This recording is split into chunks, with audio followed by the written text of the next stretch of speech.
Buenos días y un bendecido inicio de semana.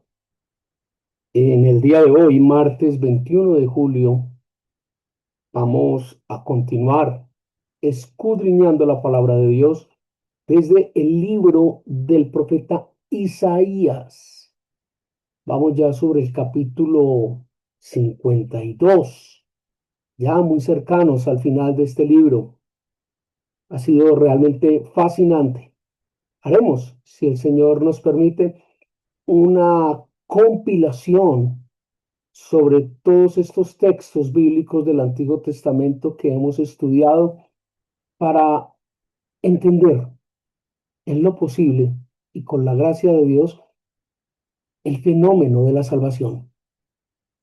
Esto lo haremos aproximadamente en un mes. Bienvenidos. El día de hoy en el capítulo 52 de Isaías vemos cuatro elementos que son tremendamente importantes. Y dentro de esos cuatro elementos hay dos temas. Y esos dos temas nos van a permitir precisamente ese abrebocas a entender de una mejor manera este capítulo 52 del libro del profeta Isaías.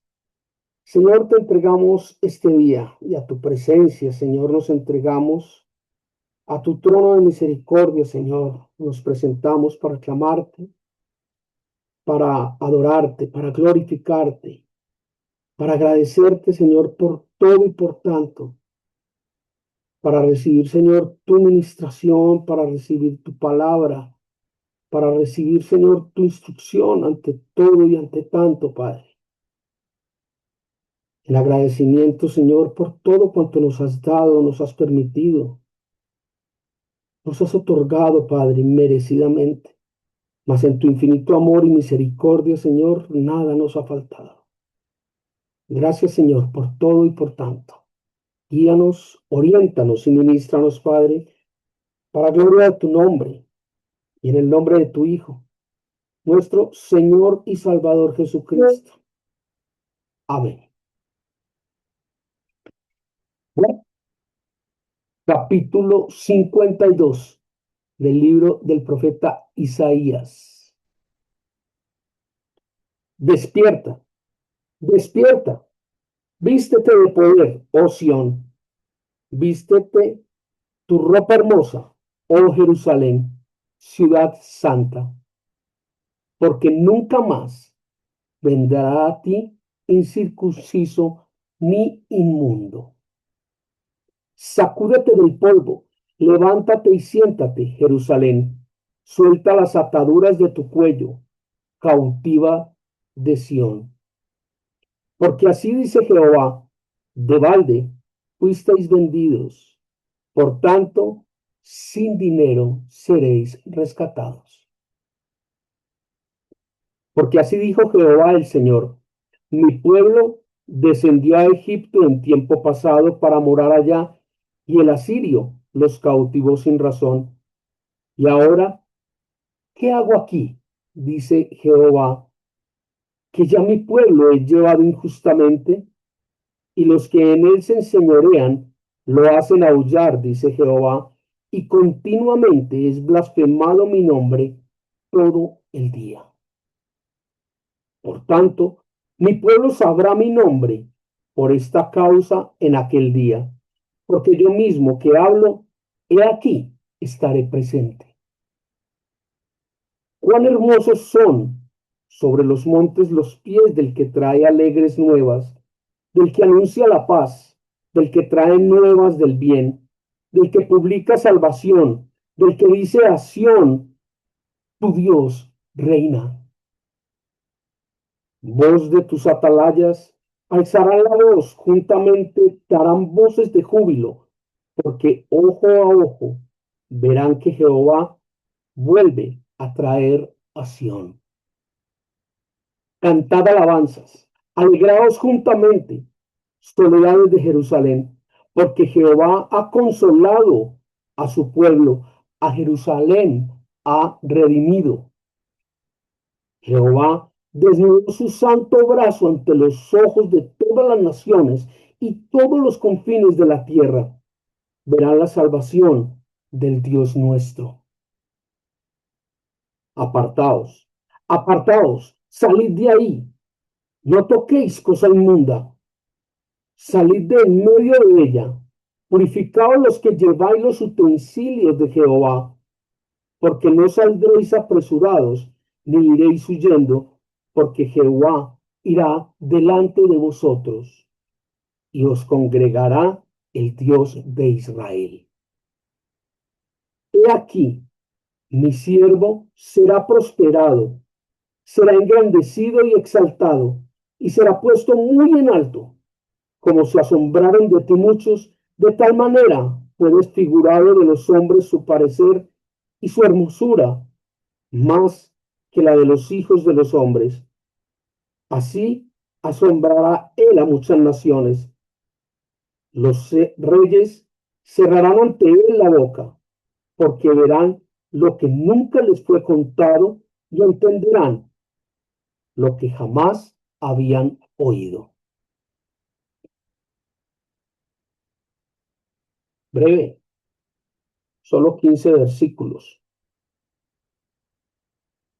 Tremendo. Isaías 52.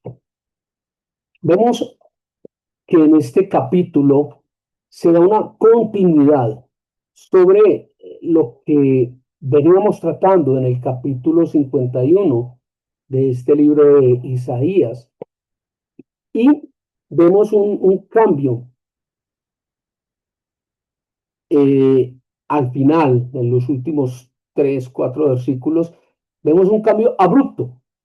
De pronto deja de hablar de Sión, de Jerusalén, deja de hablar de la salvación de ese pueblo y de pronto entra en un tema totalmente distinto, pero que tiene todo que ver.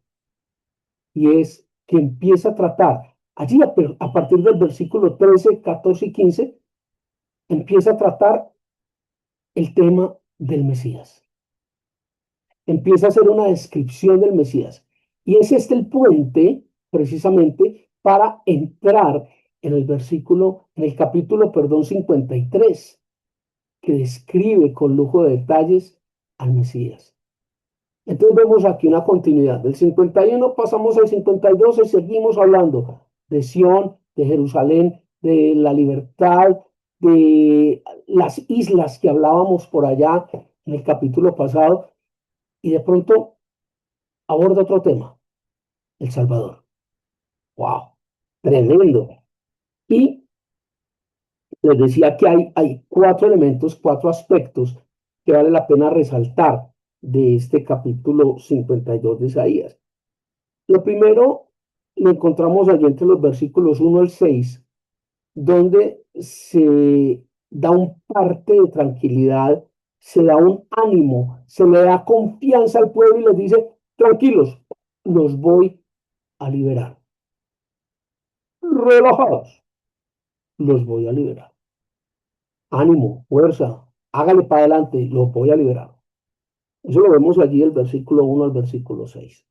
El versículo 7 al versículo 10, lo que vemos es una proyección de ese pueblo en gozo, en alegría, una celebración en pos de esa salvación. Y no solo el pueblo se goza en esta condición, sino que también los sacerdotes, también las autoridades dicen, wow, nos van a liberar. No, hay que celebrar, estamos de gozo. Primera parte, una voz de ánimo al pueblo, una voz de tranquilidad, los voy a liberar. Segunda parte, esto genera gozo en el pueblo y en las autoridades. Listo. Tercera parte, va del versículo 11 al 12. Ah, pero no son sino 2 versículos. Sí, no son sino 2 versículos. ¿Qué hacemos pues? Y es un llamamiento a los otros. a los que están aislados, a los que, a pesar de haber sido liberados, pareciera que se quedaron en cautiverio. Primero, ánimo y fuerza que los va a liberar. Segundo, entramos en gozo y alegría porque nos van a liberar. Tercero, venga, ustedes que están por acá como achantados, quedados, están como achicopalados, venga, que para ustedes también hay una invitación a aquellos que se quedaron rezagados. Y en cuarto y último lugar es precisamente esa introducción a describir al Mesías, hablar de aquel que va a ser la obra de salvación. Tremendo. Y allí, en ese versículo 13 en adelante, hay una connotación bien delicada, bien incómoda, que ya veremos en su momento, en unos contados instantes. Entonces, cuando vemos estos cuatro elementos del capítulo 52 del profeta Isaías, a mí en lo personal me empiezan a surgir una cantidad de dudas que van amarradas, van vinculadas intrínsecamente, íntimamente, de este capítulo con todo lo que hemos analizado del resto de la Biblia. Todos estos libros que hemos revisado y hemos estudiado del Antiguo Testamento me llevan a hacerme unas preguntas. La primera pregunta es, ¿para qué sirve el cautiverio? ¿Y eso qué? ¿Para qué? Pues Dios no es todopoderoso y simplemente no pudo levantar el dedo y decir, perdona tu cest. No, pues no, no es Dios todopoderoso. Pues Dios, ¿por qué permitió eso? El cautiverio no era su pueblo. Y hay una respuesta muy clara a eso, una respuesta absolutamente clara y translúcida a todo este proceso. Y es que el cautiverio se da para que el pueblo de Dios tome conciencia de su pecado y lo cambie.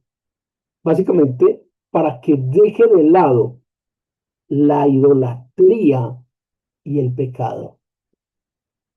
Entonces, es como cuando uno era chiquito y de pronto le decían, lo voy a castigar, no puede ver televisión para que piense en lo que hizo. Y uno pensaba en todo menos en lo que hizo. Algo muy parecido ocurre con el ser humano. La idea de ese exilio, la idea de ese cautiverio era aterrice, deje su idolatría de lado, no peque más. No. ¿Para qué se da eso? No. Eso se da para que tomemos conciencia y dejemos el pecado y la idolatría. Surge otra pregunta. Listo. Para eso se da. Ajá. ¿Y cuál es el objetivo? Pues, ¿cuál es la meta? O sea, listo, ya. Cautiverio. Pienso en mi pecado. Dejo el pecado. No soy más idólatra. ¿Y cuál es el objetivo de todo esto? El objetivo es uno y es claro, contundente y traslúcido en el proceso con Dios. Y es, una vez liberado, no puedo volver al pecado. ¿Ve la importancia? Una vez que usted es liberado, usted no puede regresar allá. Recuerda el libro de los Proverbios. No seáis como el perro que vuelve a revolcarse en su vómito. ¿Ya lo vio? ¿Y por qué? Si ese es el objetivo, que una vez liberado yo no vuelva a pecar, pues ¿y qué pasa si vuelvo a pecar? Pues humane errare est. No, pues somos humanos, pues la carne es débil. El que peca y reza, empata, vamos a caer en el cielo. Lo que ocurre es que si usted cree en Dios, si usted acepta la obra de Cristo, si usted es liberado, se esfuerza en no volver a caer, pero cae, Dios lo volverá a perdonar si usted se vuelve a arrepentir y vuelve al camino de Cristo. Pero el palo cae y mata al hombre en la consecuencia. Dios lo perdona, pero jamás quitará la consecuencia de su acto, del suyo, no del de él. Del problema. Una vez que usted fue liberado y una vez que usted aceptó la obra de Cristo, si usted vuelve a caer, Dios lo vuelve a recibir. Mire el proceso cíclico que se ha dado a lo largo de toda esta historia bíblica. El problema es que nunca va a quitar la consecuencia. Dios nunca quitará la consecuencia de tus actos, pero te dará la fortaleza y el valor para asumirlos.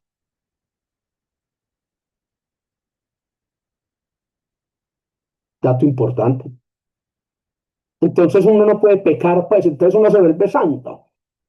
Y la idea es eso. La idea es que usted no vuelva a pecar. La idea es que usted se haga santo. Sí, esa es la idea. Pero como dice Santiago, si eventualmente, ¿qué varón?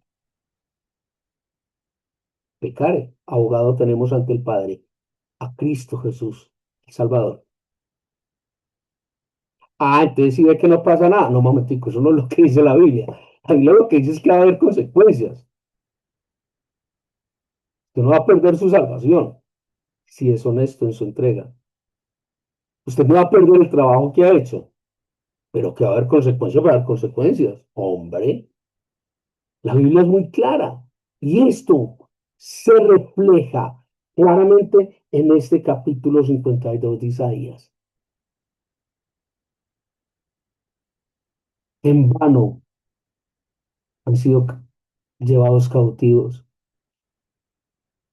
no serán liberados por plata. No utilicéis utensilios impuros, no toquen cosa inmunda. Capítulo 52, léalo, escúchelo del problema. Le reitero lo que tantas veces hemos dicho en este ministerio. La tentación es inevitable, pero el pecado es decisión. Usted decide pecar. La tentación siempre va a estar. Fue tentado Jesucristo, no va a ser tentado uno por Dios. Ay, Dios.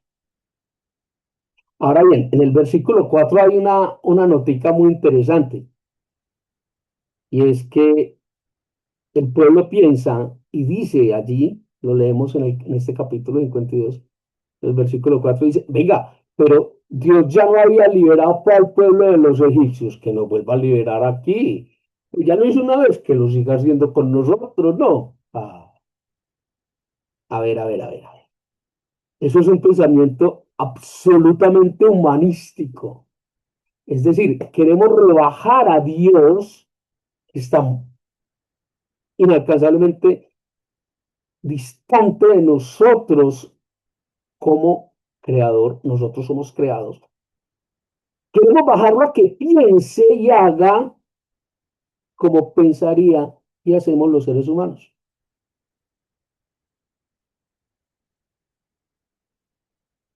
Entonces queremos transar con Dios, queremos negociar con Dios, queremos influenciar a Dios. Incluso algunos tan torpemente prefieren orar a María que a Dios. No le va a hacer caso a la mamá, es a la mamá, ¿eh? A la mamá, no le va a hacer caso. La mamá de Jesús, no la mamá de Dios. Sí, pero Jesús es Dios, entonces por ley transitiva mamá de Dios. A ver, a ver, a ver, a ver. No, así no es. Queremos manipular a Dios. Queremos ser más inteligentes que Dios. Bastante torpe y presuntuoso de nuestra parte. Bastante ordinaria esa posición. Venga, si él ya lo hizo, entonces nosotros hablamos con él. ¿Con quién hay que hablar para que lo vuelva a hacer? No, eso no va a pasar. Dios es muy claro en sus cosas. ¿Sí? Eh, en todo este proceso vemos que Dios no solo promete, sino que ratifica y cumple su promesa. ¡Wow! A pesar de, sí, a pesar de. Y eso precisamente es el sentido que tiene Juan 3:16. De tal manera amó Dios al hombre, que entregó a su Hijo unigénito, para que todo aquel que en él crea no muera, sino que tenga vida eterna. Es decir, Dios nos ofrece salvación a través de Cristo, a pesar de. Eso es amor. Yo me quedo con mi esposo a pesar de. Eso es amor. Yo decido continuar con mi esposa a pesar de. Wow, eso es amor. Y los seres humanos a eso lo llamamos pendejada, está como enyerbado, está como empendejado, cómo se quedó con él o con ella después de eso. Es que yo no perdono, perdono pero no olvido. Eso no es amor, eso es una payasada. Pues, en serio. Y ahí la gran muestra del amor de Dios. Dios nos quiso salvar por la obra de Cristo a pesar de las chandas, de la basura que somos los seres humanos. ¿Ya dio cuenta? Excelente. Hay en el versículo 7 un elemento bastante fuerte, bastante transversal a todo este proceso de la salvación. ¿Por qué? Porque es una referencia directa a este proceso que le estoy describiendo, a la obra de Cristo para salvación del hombre. Es una referencia totalmente clara la que hay en el versículo 7 y que es totalmente coherente con lo que encontramos allí en Romanos, capítulo 10, de los versículos 5 al 13, que Romanos es de los libros pesados, fuertes, duros que tiene la Biblia. Y esta referencia es escalofriantemente dura y reconocer precisamente ese amor de Dios a través de la obra de Cristo. Como les digo, no solo está en Romanos 10, también lo encontramos allí en Habacuc 1:15, lo encontramos en Efesios 6:15, lo encontramos en Juan a lo largo de todo el Evangelio. Es una cosa extraordinaria. Y aquí en el versículo 7, como que se le pone una rúbrica, como un sello en relieve que dice, eso es así. Es Cristo el que les va a dar la salvación por la voluntad de Dios. Es la obra de Cristo la que va a rubricar todo ese proceso. Y ese es el sello que se da a la promesa, a su pueblo. Extraordinario, maravilloso. Y esto se convierte de alguna manera a una exaltación de todos aquellos que proclaman y llevan el Evangelio. Dice, cantarán de alegría, adorarán, proclamarán, atalaya en la muralla, gritando de alegría, compartiendo. Excelente. Mire cómo hay una hilaridad en todo el proceso. Hay una absoluta hilaridad. Entonces, se genera una prueba, una demostración de la coherencia de la palabra de Dios. La profecía es totalmente coherente con el acontecimiento.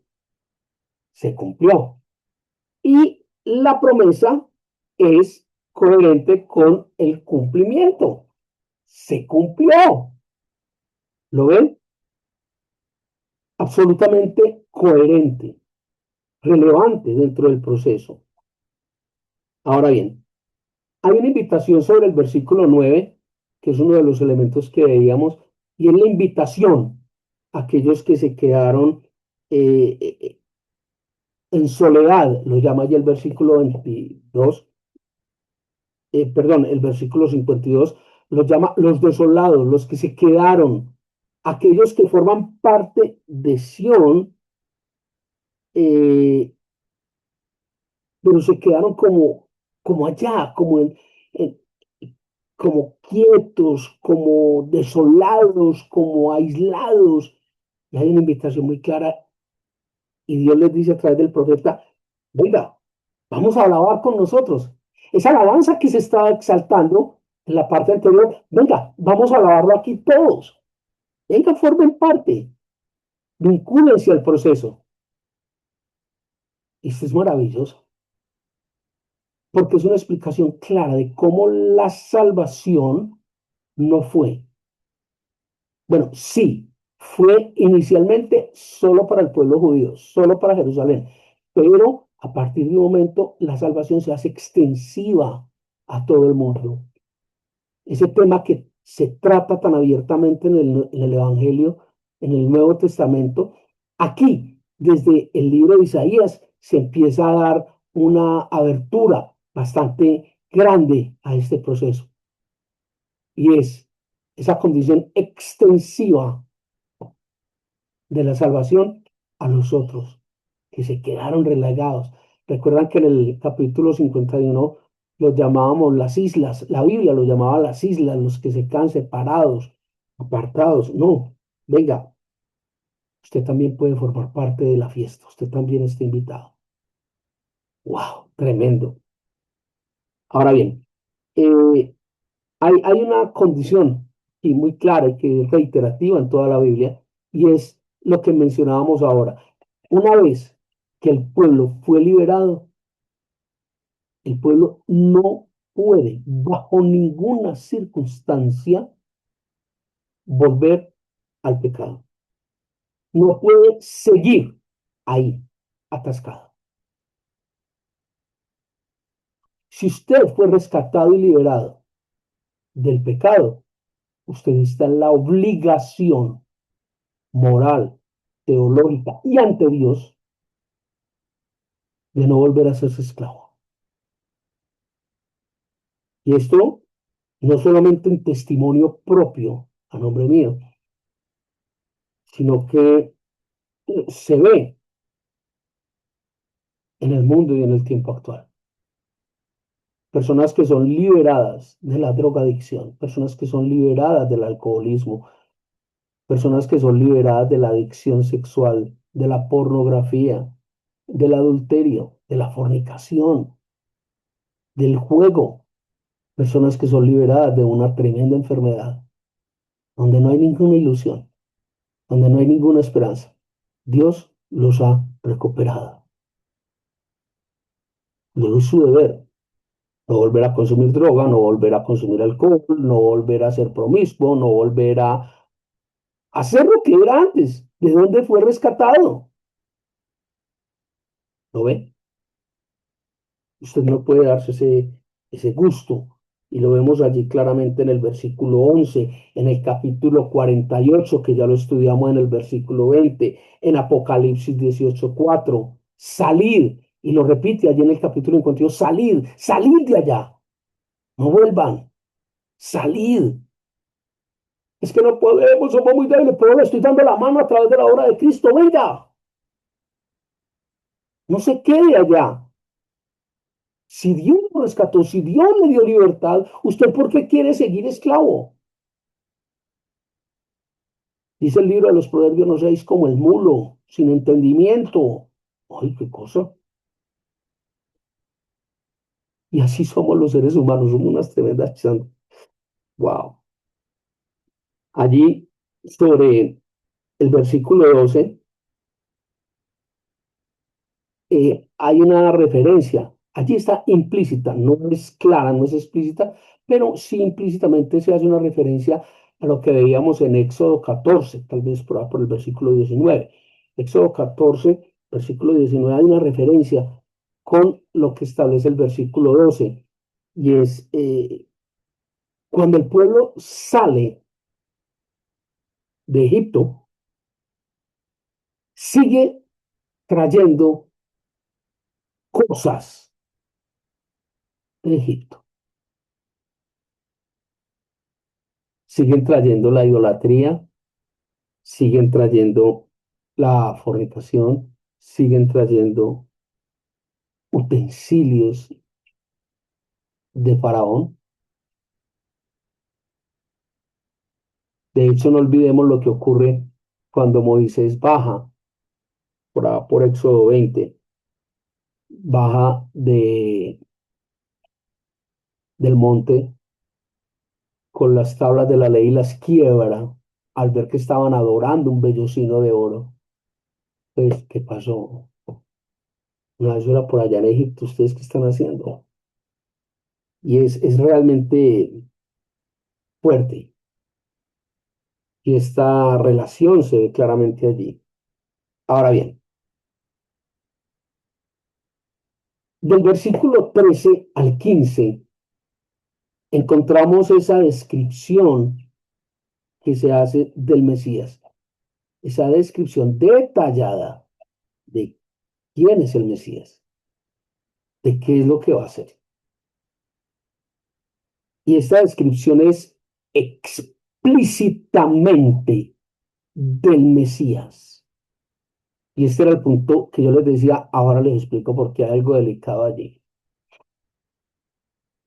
Cuando leemos del versículo 13 al 15, que es ese cambio abrupto que se da en el tema y que hace referencia al Mesías, algunos pastores de iglesias que dicen ser cristianas, que tienen de la fecha un negocio, y aún hay creyentes que creen en eso. ¿Por qué? ¿Y en qué? El versículo 13 dice claramente, mi siervo será prosperado. Sí, eso dice, pero no está hablando de la congregación, no dice, págueme el diezmo, siembre, cómo están sus cuentas con Dios, pague su diezmo aquí, diezme aquí, y Dios lo prosperará. Mira que la Biblia dice, mi siervo será prosperado. Eh, sí, y eso dice la Biblia. Pero el siervo es Cristo. No son los fieles, no son los creyentes. Todo el contexto habla de Cristo. Pero muchas iglesias, lamentablemente, utilizan este tipo de versículos para enganchar a la gente. Y la gente ahí le dice, ah, sí, mi siervo era prosperado. Ahí dicen el 12 sí. O será en el 13 bueno. La Biblia dice, sí, sí, que la tapa este man. A la iglesia hay que ir con fe y con la billetera. O como dice Carlos, el delincuente Luna. A la iglesia hay que ir con la chequera. ¿En serio? ¿En serio? Wow. Y ya sobre el versículo final, y como abre boca antesala, si el Señor nos permite, lo veremos en el capítulo 53 del libro de Isaías, veremos que Cristo en su obra será maltratado, vituperado, humillado, desfigurado. En ese capítulo 53 vamos a ver cómo dice, se pueden contar mis huesos. ¿Cómo habrá quedado, por Dios? Para perdón del pecado y para gloria de Dios. Capítulo 52 del libro del profeta Isaías. Mis muy queridos, oren, estudien la palabra, no se dejen engañar, no se dejen engatusar, péguense a la palabra de Dios, oren para que Dios grabe su palabra en los corazones, que el Señor los guarde, los ministre y los bendiga en esta semana que empieza. Chao.